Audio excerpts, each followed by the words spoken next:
Mais qu'est-ce que c'est que c'est... Waouh, merci, quel accueil.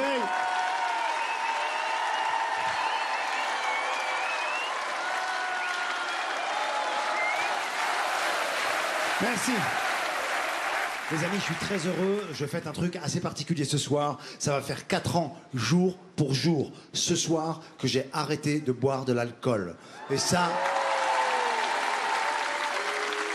Oui, je sens, voilà, dans la région, il y a une grande déception. J'ai une grande déception.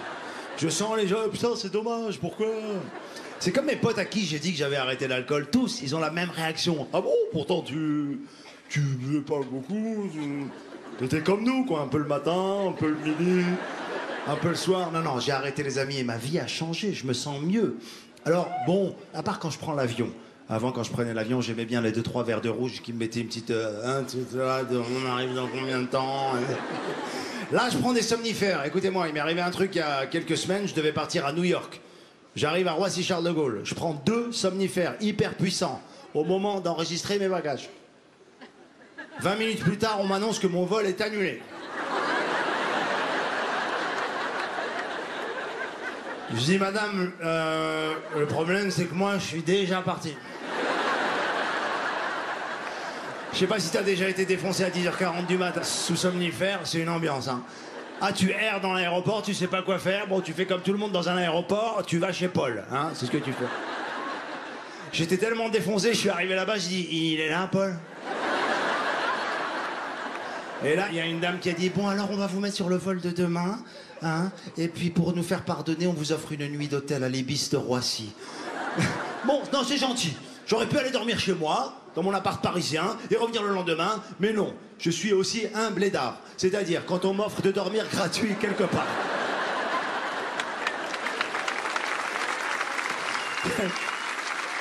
Non seulement j'accepte, mais quand j'y suis, je fais venir ma famille à l'hôtel, qui vit à Paris.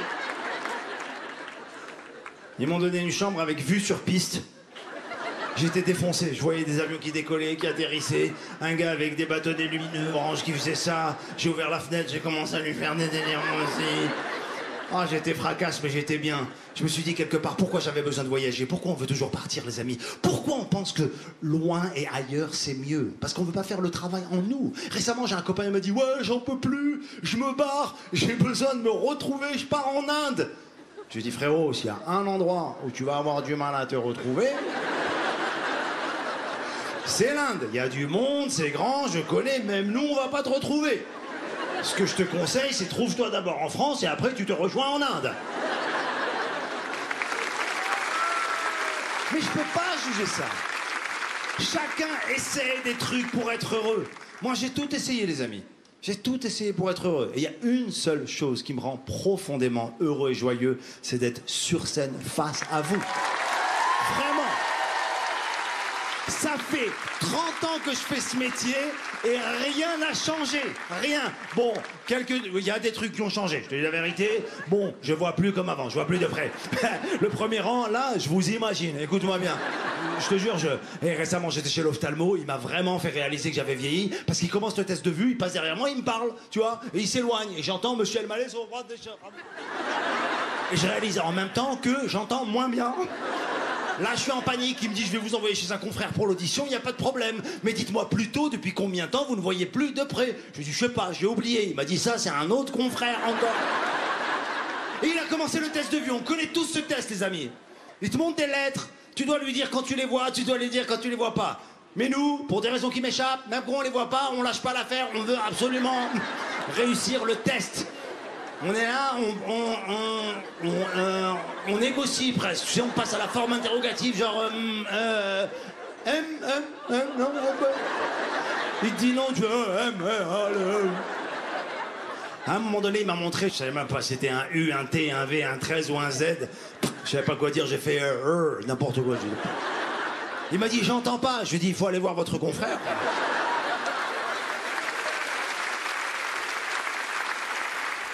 On vieillit, mais c'est pas grave, les amis. Alors, il y a un truc qui se passe, moi, depuis que j'ai 50 balais, je suis devenu impatient. J'ai plus de patience. Je sais pas vous s'il y a des cinquantenaires là dans la salle ce soir, mais Je peux plus, j'ai plus de patience. Je peux plus écouter les histoires même de mes amis que j'aime beaucoup, je peux plus. Ils commencent à me raconter un truc, je décroche, j'en ai rien à foutre, je peux plus. Tu sais, les copains, les couples d'amis qui partent en vacances, qui reviennent, qui disent on est parti à l'île Maurice, on est parti un mardi, non, un mercredi. Va réviser, va bosser le truc. Je peux plus. Ou alors ceux qui font des travaux et qui veulent te les raconter. Les amis, ceux qui font des travaux, vos gueules, fermez-la. On n'en peut plus de la salle de bain, elle était pas là, elle était de l'autre côté, le salon il était là, on a vu la salle de bain là-bas. Ta gueule, arrête tes conneries, arrête. Il y avait un mur porteur de la voiture, on en a rien à foutre, ta gueule. Je peux plus, j'ai plus de patience. Je suis gentil, mais j'ai plus de patience. Il y a des gens dans la rue, par exemple, ils me reconnaissent de films dans lesquels j'ai pas tourné. Avant, j'expliquais, j'avais de l'empathie, de la compassion pour le mec, j'imaginais avec qui il m'avait confondu. Aujourd'hui, rien à foutre. Bah, vu dans quoi? James Bond, ça fait plaisir. Regarde là, on est marre. Il y en a un autre jour. Il y a pas longtemps, il y en a un qui m'a dit « Oh, Gad, Intouchable, ton meilleur film !» J'ai dit merci. Bon, en partant, je me suis quand même demandé avec lequel des deux il m'avait confondu. Plus de patience, les amis. Plus de patience, j'y arrive plus. J'étais à l'hôtel, là.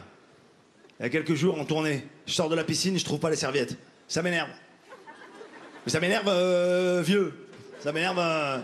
Quand t'es jeune, tu dis où sont les serviettes. À mon âge, tu fais... Mais voilà, y a pas les serviettes. Je vais sortir mouillé, je vais attraper la crève, je vais pas aller au boulot, j'ai les gamins cette semaine, c'est la merde, voilà. Donc je décide de sortir dans le couloir. Et je croise 4 personnes, dans mon cas, la même situation. Maillot de bain, mouillé, mon âge, un peu vénère. Je leur dis, qu'est-ce qui se passe? Ils me disent, ben, on trouve pas les serviettes. Je dis, ah ouais, vous aussi? Ouais. Là, je les chauffe. Je dis, c'est les jeunes qui ont fait ça.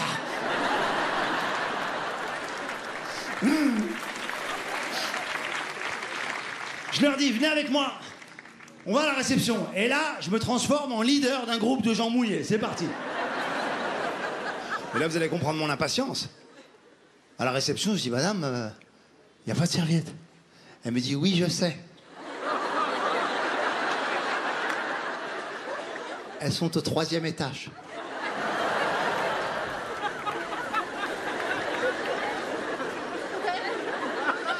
Je dis, madame, je connais pas l'hôtellerie, c'est pas mon métier. Mais si je peux me permettre, comme ça, au feeling. Si vous les mettez près de la piscine,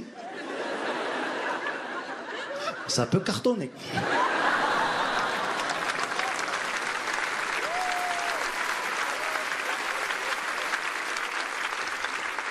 Elle m'a dit, je vais faire remonter l'info. Je dis non, fais redescendre les serviettes. Merci, je vous remercie infiniment.